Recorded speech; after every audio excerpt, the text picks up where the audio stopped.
Nako, heto na mga kababayan, just in sa wakas, finish na, Sara cleared na sa COA. Nilabas ang resibo ombudsman, Kamara Pahiya. Nako, yan po ang ating alamin mga kababayan sa video ito. Pero bago po natin simulan yan, malike naman po ng video ito, malaking tulong po yan. Maraming salamat po. At eto, pasadahan po muna natin ang mga nagtitrending na balita dito sa social media. No, bago po natin i-play yung video, eto, sabi po dito ni Jose Claire Castro, sabi niya po, ginagawa ni BBM ang lahat para maramdaman ng Pilipino na may gobyerno, aba? Grabe ginagawa ng lahat pero hindi pa rin ramdam ng mga Pilipino yung kanyang mga ginagawa. Sabi nga sa kanta, ano ba yung kantang yun? Your best is not good enough. Ayan. Kahit anong gawin mo. Diba? Kung talagang may ginagawa kayo at talagang ginagawa ninyo ang lahat, bakit po nagkakaganito ang ating bansa ngayon? Diba? I think ginagawa po nila ang lahat para lumaki po. Para lumaki ang utang ng Pilipinas. Oo, kasi biruin nyo may bago na naman pong utang. May bago na naman pong utang sa World Bank. Yung kababalita lang po mga kababayan na $1 billion. Opo, para po sa agriculture project. Di ba? Nabalitaan nyo rin yun. 60 billion pesos para sa agricultural project ng gobyernong ito. Pero nasaan kaya yan mga karibin natin? Ramdam ba ng mga magsasaka? Ramdam ba ng mga farmers natin na mayroon pong 60 billion? Saan napunta yan? Baka napunta lang sa iilang mga maleta, di ba? Ito po ang naging komento ng ating mga kababayan patungkol dyan. Sabi po dito ni Jevan, hindi ko po ramdam ang serbisyo ng gobyerno. Koreka. Sabi po dito ni January, sa panahon ni BBM, bagyo lang nararamdaman. Ayun bagyo lang daw mga kababayan ang nararamdaman ng taong bayan. Sabi pa po dito ni Marvel, hindi namin ramdam kahit konti. Puro picture taking. Correct. Diba? Minsan teacher, minsan engineer, minsan inspector, minsan ano pa ba? Lahat na ginagampanan, lahat na. No, lahat na nagkaroon ng picture taking po. Picture taking. Itong si President Bongbong Marcos Jr. Minsan nga, di ba? Naging teacher. Yung mga teacher, nadali pa yung mga teacher, tagaluto raw ng tunito niladang pansit. Diba? Ay, nako. Sabi po ni Michi, tanging korupsyon ang ramdam ng mamamayang Pilipino sa administrasyong ito. Alright, ano po ang inyong opinion dyan mga karibin natin? Just comment down below at eto, bago po natin i-play yung video, pasadahan din po natin to. Ito pong post ni Atty. Rowena Guanzon mula po sa Ang Balita Ngayon. Sabi po dito, Bongbong Marcos, pwede ka bang gumanap na hudas sa sinakulo? Ayan. Ano po ang una ninyong diba? What is your first impression nang marinig nyo po ito? Kasi ako mga kababayan, bigla akong naisip na tama lang, traitor diba? Biruin mo mga kababayan. Si former President Duterte, ginawa ang lahat para maipalibing po ang kanyang ama, di ba? Na si Marcos Sr., okay, sa libingan ng mga bayani. Ni isang presidente, walang nagtangkang gawin yon. Pero nagawa po ni former President Duterte. At hindi lang po yun mga kababayan. Ibinangon po ni former President Duterte ang kanilang pangalang o apelyidong Marcos sa kanyang administrasyon. Di ba? Kung hindi dahil kay former President Duterte, malamang hanggang ngayon wala pa ring nagtitiwala sa Marcos. Dahil sa pagpapalibing na yon mga kababayan, napakalaki po, naging na-shift po ng 360 ang kanilang buhay. At sinamantala rin naman nila. Diba? Sinamantala nila ang pagkakataon para makabalik po sa Malacanang. Pero nga lang, iba po ang nangyari. Naging Judas, opo. Naging Judas po si President Bongbong Marcos Jr. Biruin nyo si BP Sara. Tinira agad nila. From the very start ng administrasyon, mula dyan sa House of Representatives. Gusto agad nilang i-impeach, patalsikin si BP Sara. Pangalawa, si PRRD. Kinidnap nila. Mga walang utang na loob. Diba? Napakawalang utang na loob nyo naman. Yan po. Kaya ako, bigla akong naisip, dapat lang na gumanap si President Bongbong Marcos Jr. sa Sinakulo bilang si Judas. Ito po ang naging komento ng ating mga kabayan patungkol dyan. Sabi po dito ni Pinky Ocampo, I am not a BBM fan but I think that BP is more like who you want BBM to portray. Ayan Sabi po dito ni Eknirwal, ayan. Kahit anong mangyari, BBM, the best president. Ayan, nabasa na natin to. Yung kapitbahay nilang nakatayo, di ba? Palaging nagko-comment yan, okay? I think you are more fit to play the role. Ayan, sabi po dito ni Bobet, kay Attorney Ruben Aguanzon, okay? Abogado ba to? Is that accusation of an attorney? Hindi po akusasyon yan bilang isang Pilipino. Trahidor talaga yung si President Bongbong Marcos Jr. Sabi po dito ni Merce, mas magaling at mabuti kung si BBM. Mas bagay nang maging Judas sa kanya. Go lang, attorney, laban lang. Ayan, palakpakan po natin. Sabi po ni Ronald Villamora, yes, pwede yan, madam. Bagay na bagay siya. Yan kayo mga karibin natin, bagay ba si President Bongbong Marcos Jr. na gumanap bilang Judas sa Sinakulo? Ayan, just comment down below mga karibin natin. At eto na nga, pasadahan na, eto na, i-play na po natin yung video. Pasok.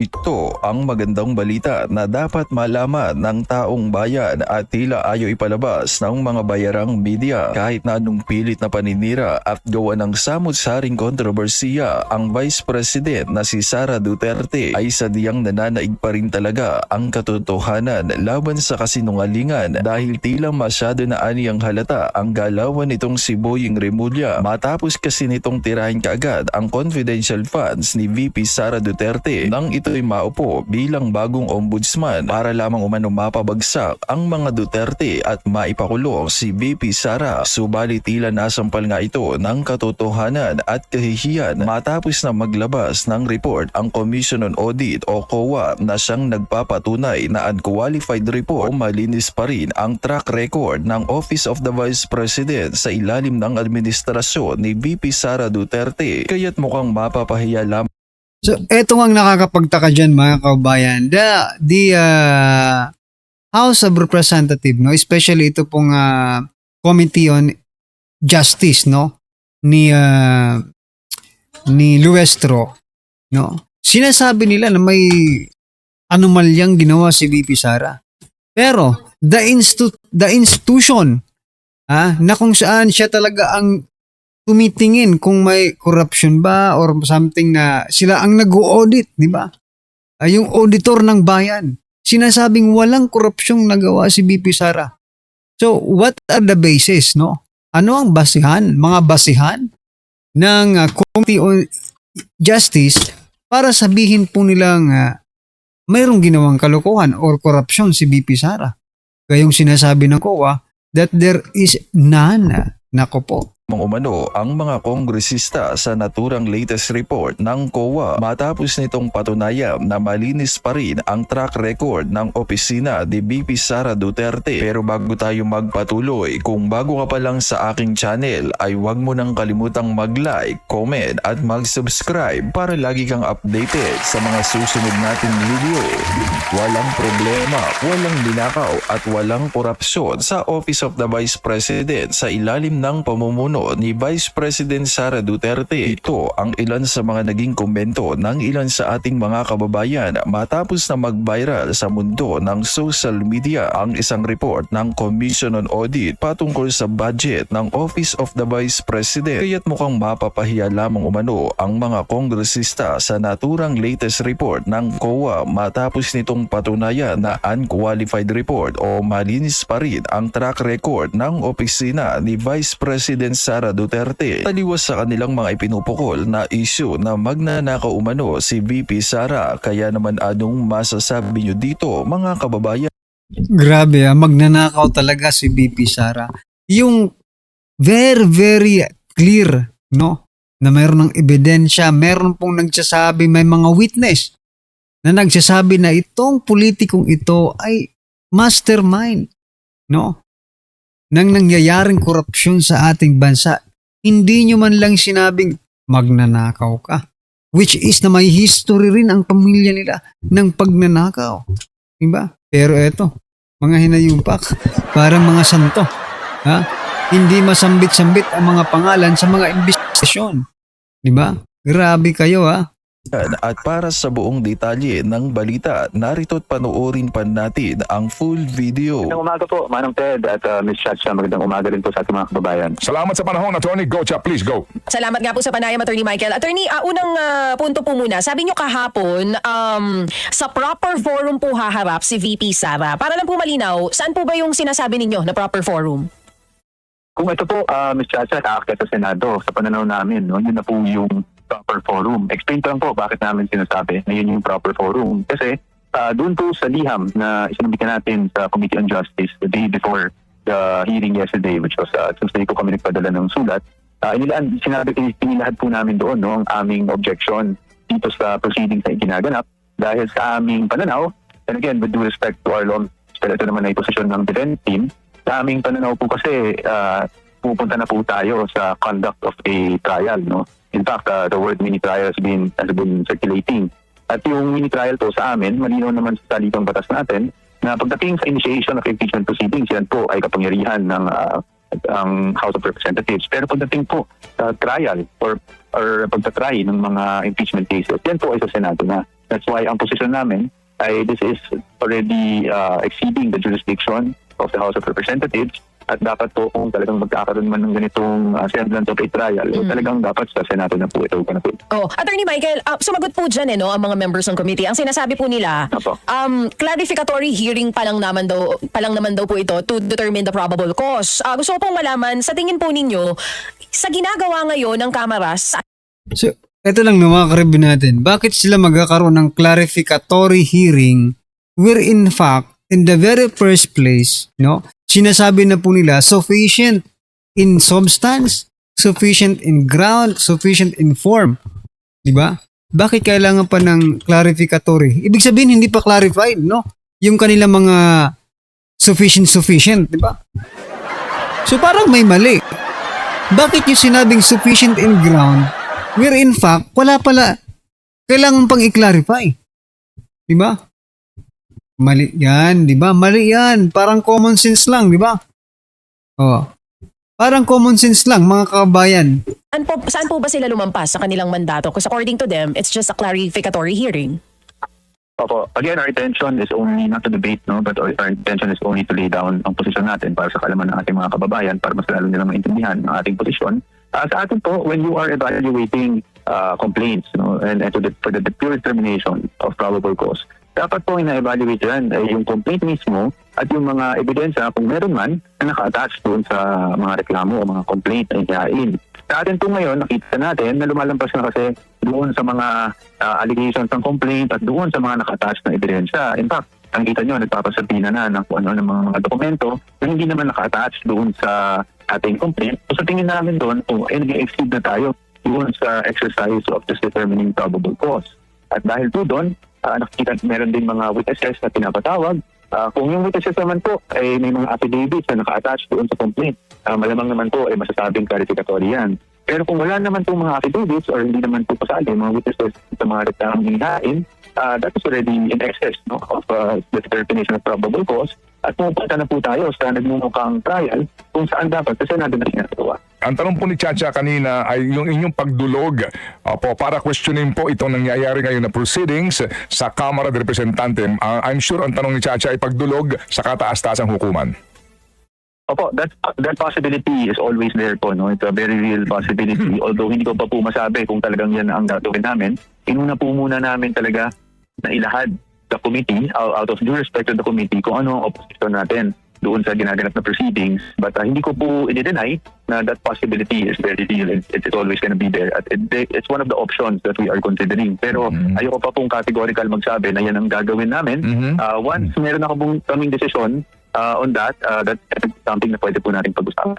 But how soon will you make the decision, Attorney, considering the fact that number one, you claim, dito po sa inyo pong sagot, dito po sa mga complaints, dapat ang panuntunan natin, evidence muna bago ang hearing, Kumbaga po, kumbaga dapat dito is yung paghahanap sa ebidensya dapat nauuna yan para doon sa pagsagot ng inaakusahan. Hindi yung sagot muna kayo, tapos tsaka namin hahanapin yung ebidensya. In this case po, may subpina na para po sa records mismo ni VP Sara, doon sa kanila pong, I think, tax records, pati mga negosyo nung kanyang mister, etc. etc. Sir, ito ho, medyo yan sir subpina yan at yan po ay lawful order supposed to be po ng Committee on Justice at obligado dito yung sinumpinahan na sumagot and then kung yan po sorry po, kung yan assuming lang ay discriminatory sa inyong kliyente, malalagay kayo sa matinding defensive position, attorney. Opo, tama po kayo. Yun po ang hirap doon, kung meron mang incriminating, and I'm not saying meron, dahil may tiwala naman kami na naaayon naman yung kanilang mga tax filings. Pero kung meron man, yun na ang magiging problema, hindi tayo makaresponde ng tama. And that is why definitely hindi ko po i-deny that that's a possibility. How soon? I cannot say at the moment, but pinag-uusapan naman po ng defense team ang lahat ng possible remedies available. Ito po ay, of course, amin ding hihingan ng clearance mula sa ating Vice Presidente mismo.